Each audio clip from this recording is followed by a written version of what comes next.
Guten Abend. कैसे हैं आप लोग?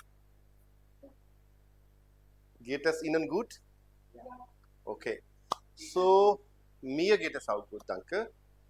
तो आज जो टॉपिक हम सीखने वाले हैं वो है एडजेक्टिव एंड नूमेन का। तो बड़ा अच्छा टॉपिक है और इंटरेस्टिंग भी है और मुश्किल भी है। अगर आता है तो आसान है, नहीं आता है तो मुश्किल है। मुश्किल इसलिए है क्योंकि एडजेक्टिव एंडुंग को समझने के लिए या आपको जब एंडुंग फिल करने होते हैं तो सबसे इंपॉर्टेंट क्या होता है? केसेस। आपकी केसेस पे मास्टरी होनी चाहिए। नॉमिनेटिव क्या होता है, अक्यूजेटिव क्या होता है, डाटिव क्या होता है या गेनेटिव क्या होता है। इसके अलावा फिर प्रीपोजिशंस आ जाते हैं आपके, अक्यूजेटिव प्रीपोजिशन, डाटिव प्रीपोजिशन या टू वे प्रीपोजिशंस आ जाते हैं। तो जब तक आपको प्रीपोजिशन समझ में नहीं आएंगे आपको केस समझ में नहीं आएगा। केस समझ में नहीं आएगा तो आप सही एंडिंग फिल नहीं कर पाओगे। तो यही दिक्कत है कि एंडिंग में दिक्कत इसलिए आती है कि आपको अगर केसेस क्लियर नहीं है, आपको प्रीपोजिशन क्लियर नहीं है तो एंडिंग भी क्लियर नहीं होंगे, आपको भरने में दिक्कत आएगी। क्योंकि डिपेंड करता है कि आपको, मान लो आपका केस नॉमिनेटिव है, आपको नॉमिनेटिव पता नहीं है तो कैसे भरेंगे फिर आप, है ना? डेफिनेट आर्टिकल पता होना चाहिए, इनडेफिनेट आर्टिकल पता होना चाहिए, पजेसिव आर्टिकल्स क्या होते हैं, पजेसिव प्रोनोमेन क्या होता है। क्योंकि पजेसिव प्रोनोमेन की टेबल कैसे चलती है आपकी? आइन की तरह चलती है, तो उनमें भी एंडोंग आइन वाली लगेगी। तो ये सारी चीजें मिलके ही जब आप पहुंचते हो सारी चीजों को साथ लेके, यानी कि सारी इंफॉर्मेशन जब कैरी करते हो आप, और लास्ट में आके तब जब फिर आप तीन टेबल और आ जाएंगी आपकी एडजेक्टिव एंडिंग, उनकी एंडिंग क्या लगेंगे। तो बहुत सारा मटेरियल आपको एक साथ लाना पड़ता है ना, उनको यूज करना पड़ता है। तो बड़ी दिक्कत होती है स्टूडेंट को कि कैसे करें इतनी सारी चीजें। तो बेस्ट तरीका क्या है? जो चीज आप पढ़ते हुए आ रहे हो उसको कैरी फॉरवर्ड करो, साथ लेके चलो, उसको पीछे नहीं छोड़ना है। बच्चे क्या गलती करते हैं कि पढ़ लिया उसको छोड़ देते हैं, फिर वो चीज भूल जाते हैं। तो पता नहीं नॉमिनेटिव क्या होता है, अक्यूजेटिव क्या होता है, डाटिव क्या होता है, गेनेटिव क्या होता है, फिर दिक्कत आनी है। सेंटेंस स्ट्रक्चर में अगर अपने को सब्जेक्ट नहीं पता, ऑब्जेक्ट नहीं पता, ऑब्जेक्ट भी अक्यूजेटिव ऑब्जेक्ट हो सकता है, डाटिव हो सकता है, गेनेटिव हो सकता है, तो फिर वो दिक्कत तो आनी ही है। क्योंकि सेंटेंस कैसे बनेगा? सब्जेक्ट से, ऑब्जेक्ट से, वर्ब से। अब वर्ब आ रही है, वर्ब का कॉन्जुगेशन नहीं कर पा रहे, अब ये पता नहीं चल रहा कि रेगुलर वर्ब है या रेगुलर वर्ब है। तो सारी चीजें डिपेंड करती हैं सब पे। सेंटेंस स्ट्रक्चर में जो जो उसके तत्व है अभी अब है ना, उनको साथ लेके चलना पड़ेगा मटेरियल को, है यानी कि सब्जेक्ट, वर्ब, ऑब्जेक्ट। ऑब्जेक्ट भी कौन सा? Accusative, dative, genitive. फिर आर्टिकल, डेफिनेट है, इनडेफिनेट है, पजेसिव है, उस हिसाब से आपकी टेबल यूज होगी। तो एडजेक्ट एंडुम में भी, एडजेक्टिव एंडुंगन में भी हम लोग टेबल यूज करेंगे। अभी डेफिनेट वाली टेबल यूज करेंगे, इनडेफिनेट वाली करेंगे और आपकी ओने वाली भी करेंगे। तो तीन टेबल हम यूज करने वाले हैं। क्लियर? तो पहले डेफिनेट की बात कर लेते हैं। डेफिनेट की जो टेबल है आपकी एडजेक्टिव एंडुम की, सेम ऐसे ही दिखती है जो हमने डेफिनेट आर्टिकल के साथ यूज करी थी। सिंपल। तो वो एक बार बना लेते हैं फिर आगे चलते हैं, ठीक है? तो टेबल पे चर्चा कर लेते हैं एक बार।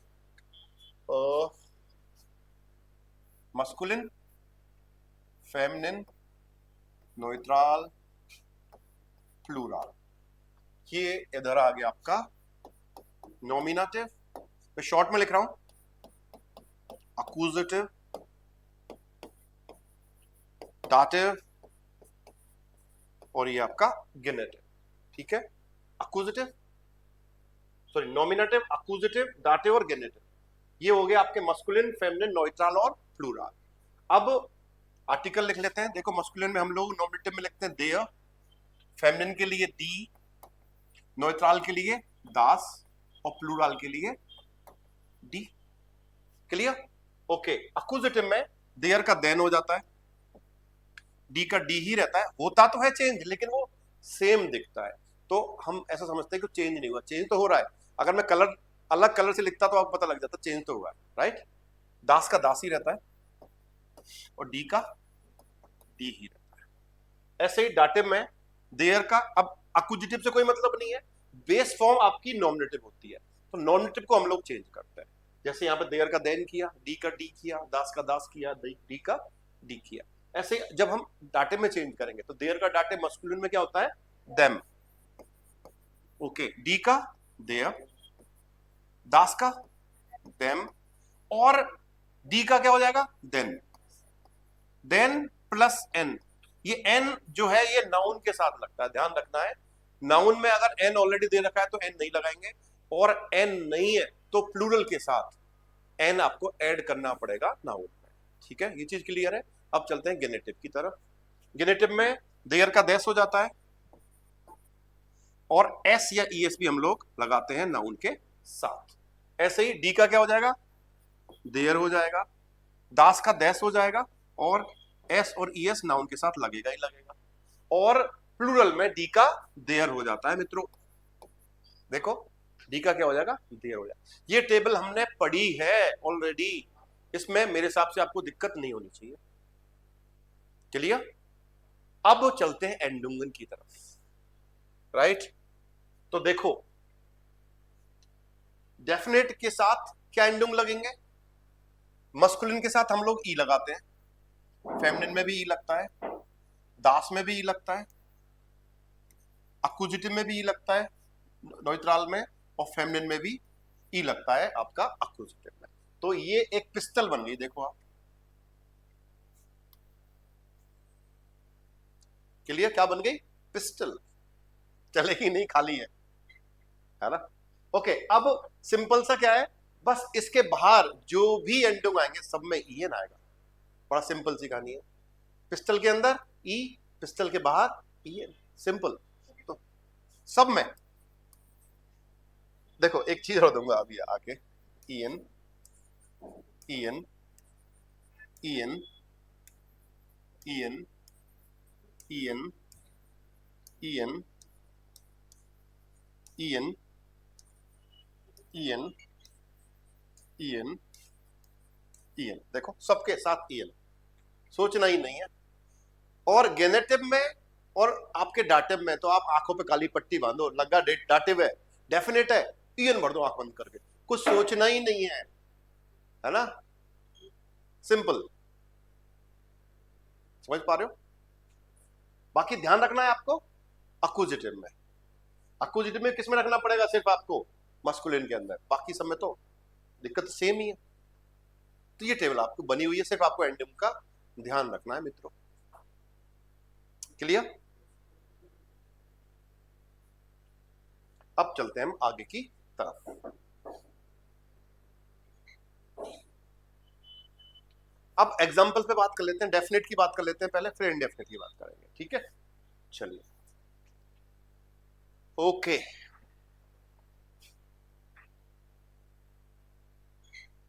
I like the film, I like the romantic film. मैं बोल रहा हूं मुझे रोमांटिक फिल्म पसंद है। रोमांटिक क्या हुआ यहाँ पे, हम एक चीज हो रहा है यहाँ पे कि मुद्दा ये है कि एडजेक्टिव एंडिंग यूज क्यों करते हैं, ये तो हमने बात ही नहीं करी।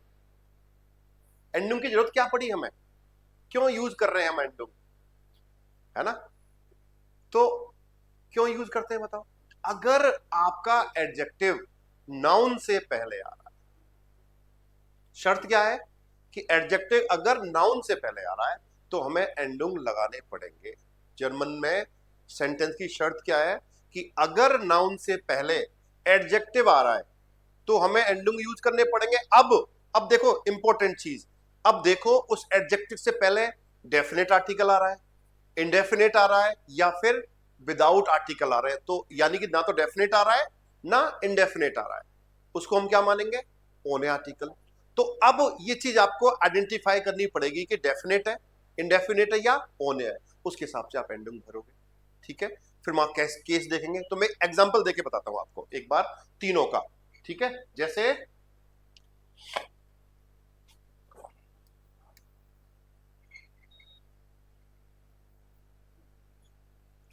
मैं कह रहा हूं द इंटरेस्टिंग,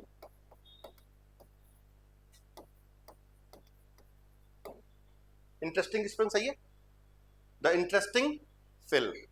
अब इंटरेस्टिंग क्या है यहाँ पे, एडजेक्टिव है आपका। जर्मन में क्या बोलते हैं इसको, इंटरेसांट। क्या बोलते हैं, इंटेरेसांट, राइट। ओके, द क्या है यहाँ पे, डेफिनेट। फिल्म का आर्टिकल क्या होता है, देयर फिल्म। तो देखो देयर फिल्म हो गई आपकी नाउन, हो गया देयर फिल्म। अब इंटरेसांट लिखूंगा मैं,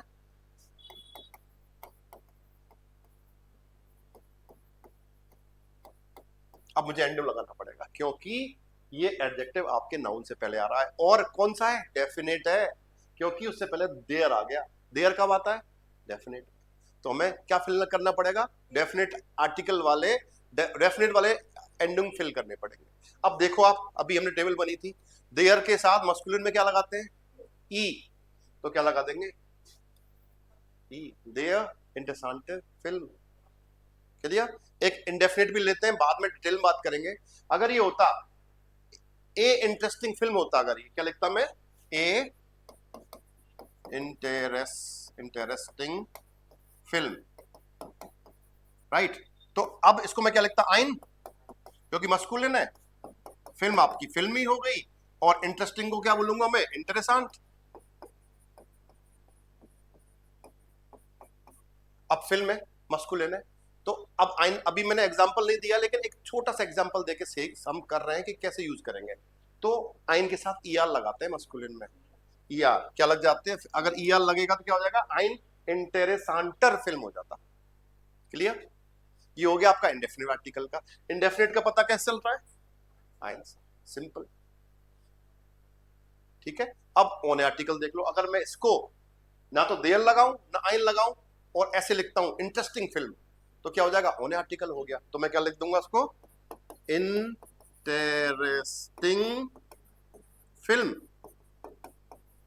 तो अगर मैं इसको, अब देखो नाउन तो आ रहा है, एडजेक्टिव भी आ रहा है, लेकिन एडजेक्टिव से पहले ना तो डेफिनेट आर्टिकल है ना इंडेफिनेट आर्टिकल है, तो उसको क्या मानना पड़ेगा मुझे? ओने आर्टिकल। तो मैं क्या लिखूंगा? देखो, इंटेरेसांट, और फिल्म आपका नाउन है ही। अब ओने आर्टिकल है, ओने आर्टिकल में भी ईआर लगता है, तो क्या हो जाएगा? इंटरेसांट फिल्म। क्या हो जाएगा? इंटेरेसांटर फिल्म हो जाएगा। क्लियर? तो अब डिटेल में बात करेंगे अपन, सेंटेंस एग्जांपल्स लेते हैं और एग्जांपल्स में फिल करने की कोशिश करते हैं, है ना? क्लियर? ये एग्जांपल था, ये आपका डेफिनेट का हो गया मित्रों, ये इंडेफिनेट का हो गया, और ये आपके ओने का हो गया, राइट। ये देखो, ये डेफिनेट, ये इंडेफिनेट, और ये ओन। चले अब एग्जांपल पे बात करें।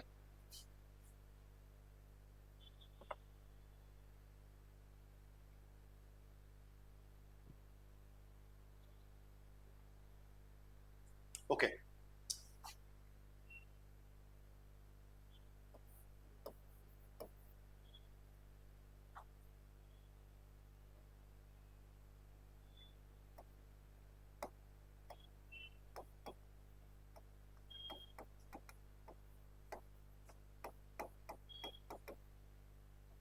The interesting book is expensive.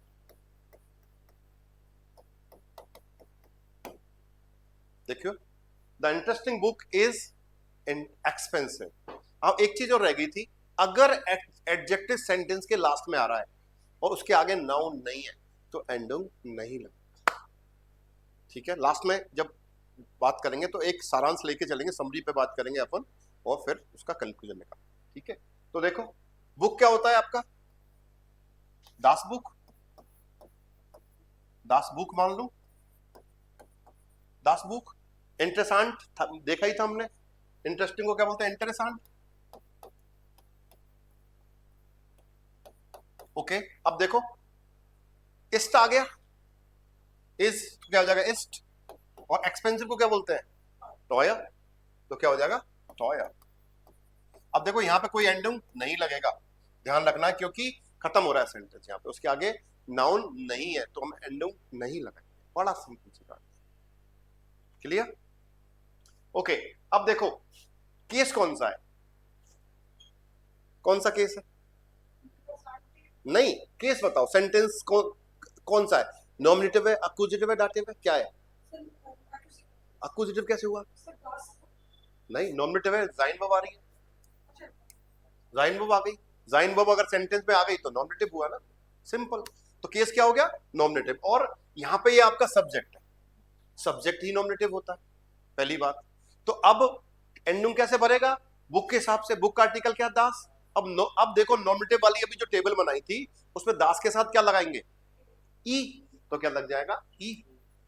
बड़ा सिंपल है, आपको बस क्लियर करना है कि मेरा केस क्या है, ठीक है, ऐसे भर दोगे और देखना है डेफिनेट है इंडेफिनेट है। अभी हम डेफिनेट की बात कर रहे हैं। तो दास इंटरेस्टेंट बुक इज टॉयर, the interesting book is expensive. आगे चलते हैं।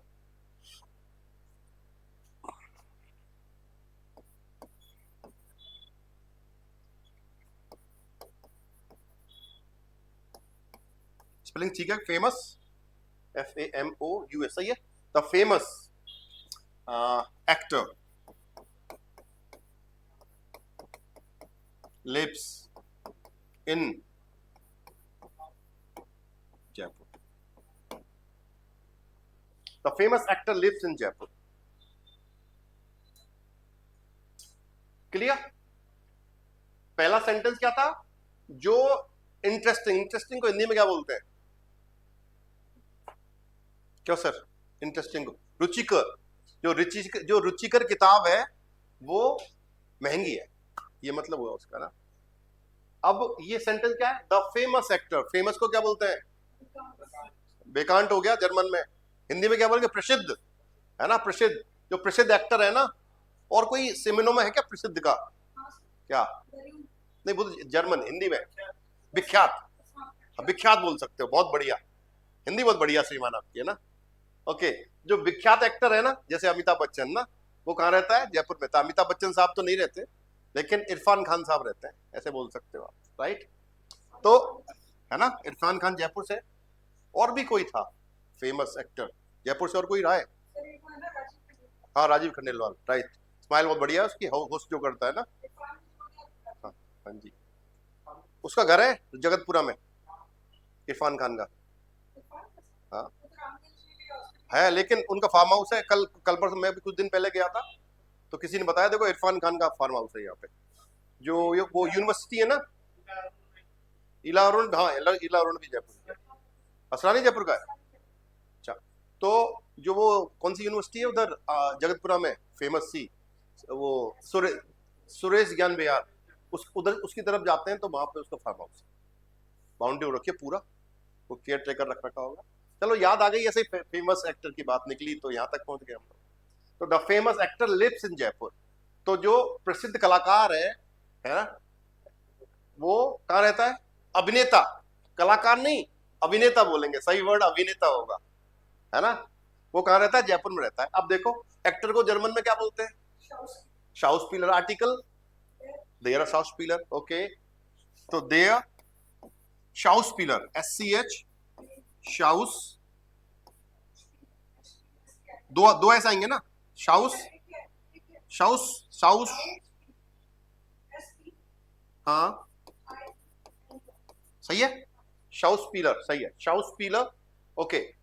अब आ रहा है लिप्स के लिए, क्या हुआ, वोंट, वोनन वर्ब है, कॉन्जुगेट करेंगे क्या लगेगा, टी, वोंट इन जयपुर, ओके।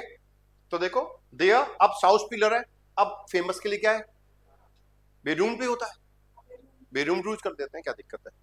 तो बे रियूम्ड, आई थिंक ये स्पेलिंग होनी चाहिए, बेरियूम्ड, क्योंकि एच के आगे जो वोवल आता है उसको लॉन्ग बोलते हैं हम लोग, बेरियूम्ड। अब देखो शाउस्पीलर मस्कुलिन हुआ, देयर है, देयर के साथ क्या लगेगा टेबल में, ई, सिंपल बन गया, देयर बेरूम्ड शाउस्पीलर वोंट इन जयपुर, ओके। थोड़ा सा इंटरेस्टिंग बनाता हूं,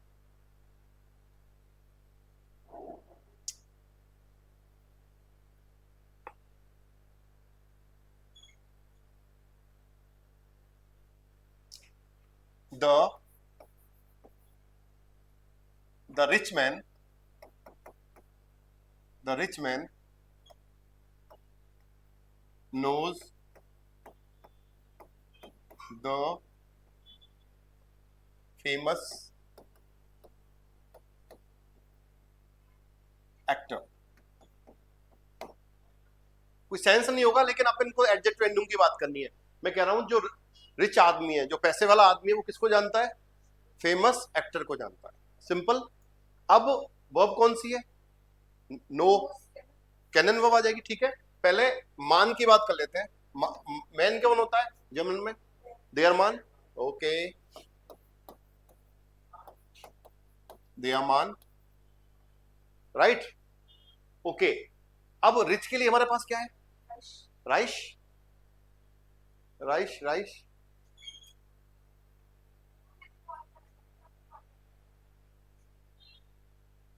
एक सेकंड,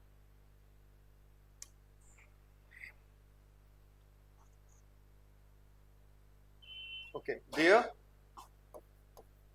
राइश,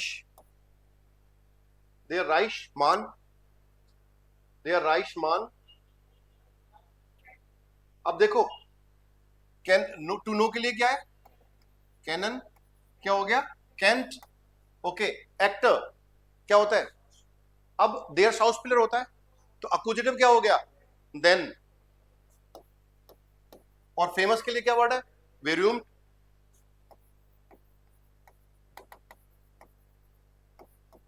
ओके। एक्टर को क्या बोलेंगे? शाउस पीलर, सही है, शाउस पीलर, डन। अब देखो, ये तो हो गया आपका नॉमिनेटिव, सब्जेक्ट हुआ, तो क्या आएगा? ई, ई हुआ कि नहीं हुआ? और देन आ गया अक्यूजेटिव है, देखो, क्योंकि कैनन जो वर्ब है वो अक्यूजेटिव होती है, राइट। तो क्या हो जाएगा?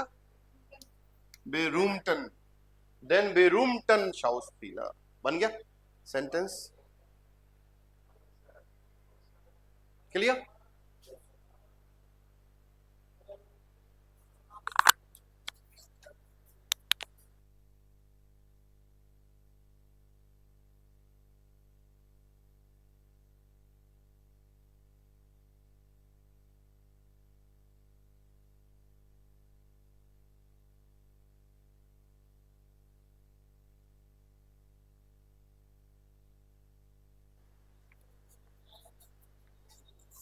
चले आगे, ओके। और एग्जांपल लेते हैं,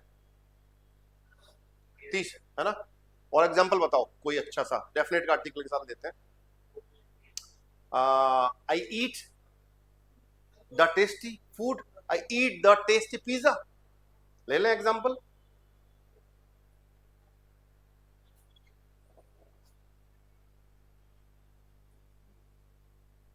I eat the tasty pizza, eat the tasty pizza,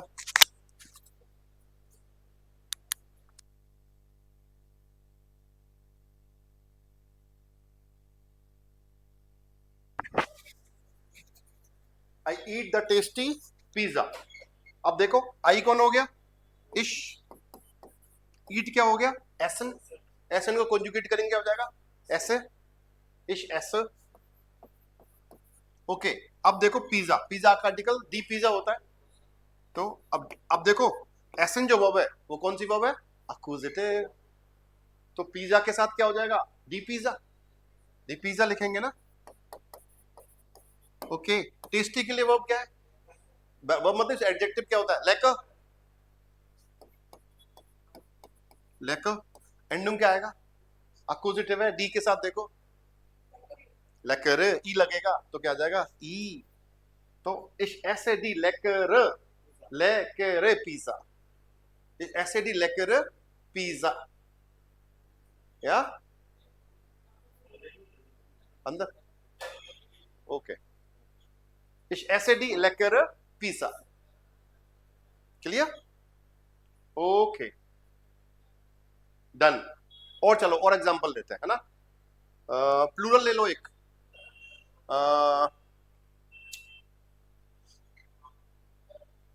बताओ। वी गो टू, प्रीपोजिशन आएगा इसमें, प्रीपोजिशन बिना लो एक बार, सिंपल लो,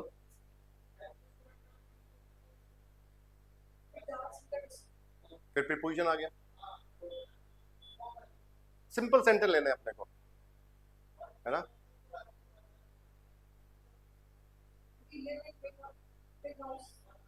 वी लिव बिना प्रीपोजिशन के यूज करने के बाद ना सेंटेंसेस। आई राइट लाइक ऐसे बोल सकते हैं, the hard working students write a long letter, the long letter कर लेते हैं, द लॉन्ग सेंटेंस कर लेते हैं, ठीक है, या डिफिकल्ट एग्जाम ले सकते हैं, ठीक है, ओके। तो द हार्ड वर्किंग स्टूडेंट्स लेते हैं, तो अपन को थोड़ा सा इंटरेस्टिंग बनाते हैं, the hard working student, the hard working student, students कर लो, चलो स्टूडेंट्स, ओके। क्या बात हो रही थी? राइटिंग की बात हो रही है, टू राइट, राइट, जैसे हिंदी में गिव होता है, give the hard exam, English में जर्मन में हम लोग राइट लिखते हैं, है ना, हम एग्जाम दी प्रूफिंग श्राइबन लिखा जाता है ना, और इंग्लिश में बोलते हैं I give the exam, I right the exam भी बोल सकते हो ना, कोई दिक्कत नहीं है। राइट द कठिन एग्जाम को क्या बोलते हैं? डिफिकल्ट एग्जाम, CULT सही है कि स्पेलिंग देखो, डिफी सही है कि डिफिकल्ट है, डिफिकल्ट एग्जाम, ओके, एम आएगा। अब देखो the hard working students, students plural है, ध्यान देना है अपने पे, यहाँ पे द हार्ड वर्किंग स्टूडेंट्स, तो क्या हो जाएगा? डी। स्टूडेंट्स को क्या बोलते हैं? या तो स्टूडेंटन हो जाएगा प्लूरल में, अगर स्कूल वाले बच्चे हैं तो शूलर बोल सकते हैं, तो आप देखना पड़ेगा कि स्कूल वाले बच्चे हैं या फिर यूनिवर्सिटी वाले बच्चे हैं। अब जैसे लैंग्वेज स्कूल में आप लोग पढ़ रहे हो तो आप शूलर ही हो, है? क्योंकि ये लैंग्वेज स्कूल है, ठीक है, तो डी शूलर, प्लूरल भी ये होता है, देयर शूलर, डी शूलर। अब हार्ड वर्किंग के लिए क्या वो एडजेक्टिव है हमारे पास? फ्लाइशिश, ओके, फ्लाइशिश, ओके, ओके। सब अब वर्ब क्या है? राइट, राइट क्या होता है? श्राइबन, प्लूरल है तो श्राइबन ही आएगा, श्राइबन, ओके। अब क्या लिख रहे हैं? द डिफिकल्ट एग्जाम, पहले एग्जाम को क्या बोलते हैं? प्रूफुंग, देखो डी प्रूफुंग होता है, डी और प्रूफुंग, प्रूफुंग यही स्पेलिंग है कि देखो उमलाउट यू पे ही आता है ना, प्रूफुंग, यस, तो डी प्रूफुंग। अब कैसा एग्जाम कैसा है? हार्ड, हार्ड के लिए क्या वर्ड है हमारे पास? है शूरिश, शूरिश नहीं लिख सकते, शूरिक भी लिख सकते हैं, और हार्ट, हार्ट प्रूफिंग, शूरिक, शूरिश ज्यादा फेमस है ना, शूरिश लिखते हैं, SCHIERIG, शूरिश हो गया है ना। अब देखो एंडिंग लगाना है हमें यहाँ पे, तो डी फ्लाइशिक शूलर प्लूरल है, नॉमिनेटिव है, सब्जेक्ट है, देखो क्या लगेगा? बंदूक के बाहर चला गया, EN, डी फ्लाइसिगन शूलर श्राइबन, डी प्रूफुंग क्या होता है? फेमिनिन है, डी प्रूफुंग, और डी के साथ एंडिंग क्या लगेगा? ई, तो क्या हो जाएगा?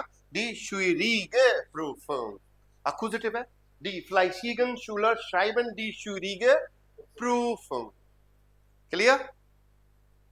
ऑल एग्जांपल ऐसे ही einfach सिंपल। दो एग्जांपल और लेते हैं ना, बताओ, डाटे भी ले सकते हो चाहो तो आप, हेल्प एंड वर्ब करके ले ले, ओके, क्या लोगे बताओ? The small child help his father, help his friendly father, preposition use नहीं करना ना, तो द फ्रेंडली गर्ल, ऐसे एडजेक्टिव यूज करना है, द फ्रेंडली गर्ल, है ना, the friendly girl helps the mother, yes, helps the mother। अब कहां हेल्प कर रही है वो अलग मुद्दा है, तो दो दोस्ताना जो लड़की है जिसका व्यवहार दोस्ताना है, वो किसकी मदद करती है? माता जी की, माता जी की, उसको भी एडजेक्टिव ले ले तो बढ़िया रहेगा ना, द फ्रेंडली गर्ल हेल्प्स, रुको इसको और अच्छा करते हैं, हाँ, हर ओल्ड मदर, ये लो, अब ज्यादा बेहतर हो गया ना। जो दोस्ताना लड़की है, जिसका व्यवहार फ्रेंडली है, वो अपनी ओल्ड माता जी की, जो बूढ़ी दादी है, एज ज्यादा हो गई है बीमारी की वजह से, उनकी मदद करती है। ठीक है साहब। और यहाँ पे वर्ब है आपकी हेल्पन, क्योंकि हेल्प्स को क्या बोलेंगे, हेल्पन बोलेंगे। हेल्पन कौन सी वर्ब है, डाटिव। अब जो ऑब्जेक्ट आएगा वो क्या होगा, डाटिव होगा। ठीक है। तो गर्ल के लिए हमारे पास क्या है, दास मैडशन,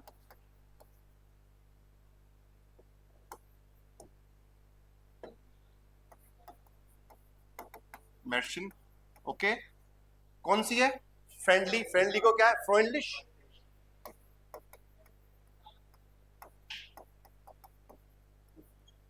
फ्रेंडलिश।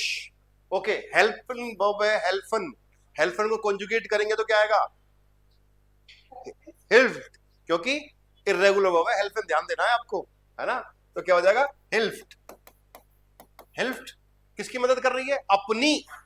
अपनी के लिए क्या आएगा, अब देखो, आप ये नहीं, क्योंकि मेडिसिन दास मेडिसिन होती है तो एस से रिप्रेजेंट करना पड़ेगा। एस का पॉजिटिव क्या होगा, जाइन।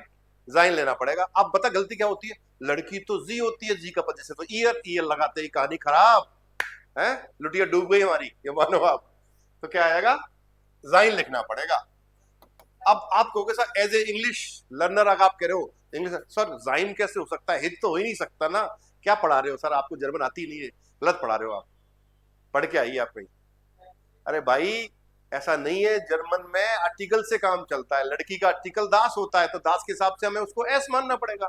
और एस का पॉजिटिव क्या होगा, जाइन। ईयर नहीं होगा, ईयर लिख रहे हो तो फाल्श। ठीक है। माँ किसकी है, लड़की की है ना, तो पॉजिटिव तो लड़की का लगेगा ना, तो लड़की तो एस मानेंगे, तो एस का क्या हो गया, जाइन होगा। ईयर क्यों आएगा, अगर ये लड़की यहाँ पे कोई फीमेल होता जिसको शी मानते तो हम ईयर लिखते। ठीक है। ओके, मोटर क्या हो गई, अब मदर है ओल्ड, ओल्ड को क्या लेंगे, आल्ट। ओके, मोटर क्या होगी आपकी, मदर, तो जाइन आल्ट मोटर। क्लियर, बढ़ देते हैं, एंडिंग चुटकियों में बढ़ दोगे अब आप लोग, गारंटी है मेरी इस बात की। लास्ट मेंशन, सब्जेक्ट हो गया, ये क्या हो गया आपका सब्जेक्ट। नोमिनेटिव, देखो ऐसे भरो, नोमिनेटिव हो गया, कौन मदद कर रहा है, लड़की कर रही है। लड़की कैसी है, दोस्ताना है, फ्रेंडली है, तो क्या लगेगा, ई। ई लगेगा ना, das freundliche Mädchen hilft sein। अब मैंने क्या बोला, डाटिव आ गया, और डाटिव में तो आंख बंद करके क्या लगा दो, ईएन लगा दो, सोचना ही नहीं है मित्रों, क्योंकि वैसे भी पिस्टल के बाहर चला गया ये। एक गलती करी है लेकिन हमने यहाँ पे जाइन लिख दिया, ये आइन की तरह आ रहा है। नहीं, वो तो सही है, जाइन नहीं आएगा। हाँ, ये भूल गए आप, जाइनर आएगा यहाँ पे, जाइनर आया, गलती करी ना, मैंने भी ध्यान नहीं दिया। जाइनर आया क्योंकि मोटर क्या होती है, फेमिनिन होती है। अब जाइन तो लड़की की तरफ से आ गया, लेकिन मोटर तो डी मोटर है, तो जाइने लिखना पड़ेगा हमें मित्रों। तो जाइने का फिर क्या हो जाएगा, जाइनर, क्योंकि जाइने का डाटिव क्या होता है, जाइनर। क्योंकि हम नॉमिनेटिव की बात कर रहे थे, डाटिव में चेंज ही नहीं करा हमने, तो बड़ी बढ़िया रहा, ध्यान आ गया टाइम पे। नहीं तो बोर्ड पे लिखना, गलत लिखना अलाउड नहीं है एज ए टीचर, है ना, भावनाओं में बह जाते हैं कभी कभी हम ना, तो ऐसा नहीं होना चाहिए। तो जाइनर अल्टन मुटर, अभी जाइन वाला मैंने पढ़ाया नहीं है आपको, हम डेफिनेट की बात कर रहे थे, लेकिन मैंने जैसे बोला कि डाटिव में चाहे डेफिनेट हो चाहे इनडेफिनेट हो, सब में ई एन ही आता है, इसलिए ये एग्जांपल सेट बैठ रहा है यहाँ पे। तो डेफिनेट आपकी समझ में आए कि नहीं आए, बताओ, कोई दिक्कत। तो इतना ही था आज की वीडियो में, है ना। फिर इनडेफिनेट हम अगले वीडियो में सीखेंगे, फिर मिलते हैं। ऑफ विडोजेन, चाओ चाओ, बाय बाय।